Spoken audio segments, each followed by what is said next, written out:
Скопје остана речиси празно бидејќи многу граѓани заминаа за Белград за да се вакцинираат, зашто оваа власт повеќе ја интересираат провизија отколку здравјето на граѓаните, велат од ВМРО ДПМН кои излегува на протест пред Министерството за здравство разочарани од неодговорноста на власта.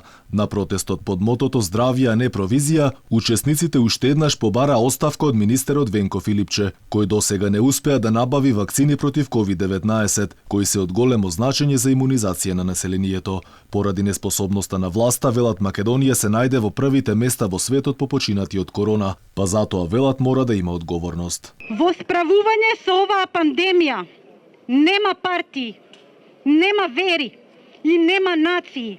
Има способни и неспособни. А неспособните не доведоа до овде каде што сме.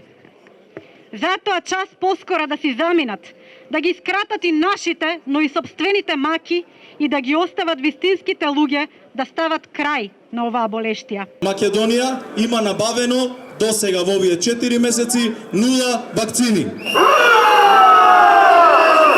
И што е најтрагично, се уште не можеме да завршиме со имунизација на здравствениот персонал и она што треба да представува прва борбена линија во борбата со ковидот. Од ВМРО ДПМН е вела дека во Македонија ваква смртност немало од Втората светска војна и не било нормално да имаме по 30 на смртни случаи на ден. Владимир Ѓорчев посочи дека 1200 починати само во Скопје било повеќе од скопскиот катастрофален земјотрес. Нека пара уши тишината, затоа што Македонија буквално умира, затоа што луѓето се на респиратори, затоа што немаат воздух, затоа што се дават и се гушат, затоа што нивните фамилии седат по ходници, затоа што нашите родители кои што имаат по 60-70 години, година дена не излегле од дома.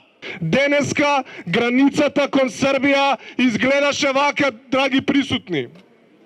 Изгледаше вака, а од заевистичкиот режим, не сакајќи народот да ја види ситуацијата на границата кон Србија, ја исклучија камерата која што врши директен пренос од границата. Опозицијата уште еднаш итно побара одложување на пописот и ставање на сите капацитети на државата во борба за справување со вирусот, зашто Македонија немала капацитет да го направи тоа. Вела дека сме биле најлоши на Балканот без набавена ниту една вакцина, додека само во Србија се вакцинираат дневно по околу 40.000 граѓани.